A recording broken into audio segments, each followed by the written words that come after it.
Hi అండి. Deep fry చేసుకున్న కడాయిలు కానీ ఆయిల్ పోసుకునే పాత్రలు కానీ జిడ్డు అంటుకోకుండా ఎక్కువ శ్రమ పడకుండా నీట్గా ఎలా క్లీన్ చేసుకోవాలో మీతో షేర్ చేసుకుంటున్నాను. ఇక్కడ నేను బౌల్లోకి రైస్లోని తీసుకొని కడాయి మొత్తం స్ప్రెడ్ చేసేసుకుంటున్నాను. బియ్యం పిండి మొత్తం చల్లేసినాక ఒక 2 మినిట్స్ అయితే ఖచ్చితంగా వదిలేయండి. ఎందుకంటే మనకి పిండి అనేది ఆయిల్ మొత్తం అబ్జర్వ్ చేసేసుకుంటుంది. ఇక్కడ కడాయి కాకుండా ఆయిల్కి వాడిన వేరే గిన్నెలు కూడా ఒకసారి ఇలా ట్రై చేయండి, నీట్గా క్లీన్ అయిపోతాయి. ఇక్కడ నేను 2 మినిట్స్ తర్వాత ఒకసారి చెక్ చేస్తున్నాను.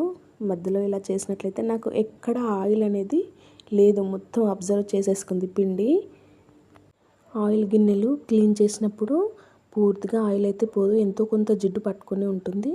అలాంటప్పుడు ఒకసారి ఇలా ట్రై చేసి చూడండి, రిజల్ట్ అయితే ఖచ్చితంగా నచ్చుతుంది మీకు. 2 మినిట్స్ తర్వాత బియ్యం పిండి మొత్తాన్ని రిమూవ్ చేసేస్తున్నాను. అసలు ఆయిల్ అనేది ఎక్కడ కూడా కొంచెం కూడా లేదు, మొత్తం నీట్గా క్లీన్ అయిపోయింది.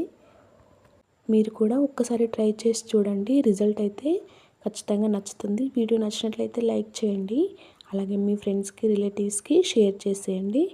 మరిన్ని కిచెన్ టిప్స్ కోసం, హెల్దీ హోమ్మేడ్ రెసిపీస్ కోసం నా ఛానల్ని సబ్స్క్రైబ్ చేసుకోండి. Thank you for watching.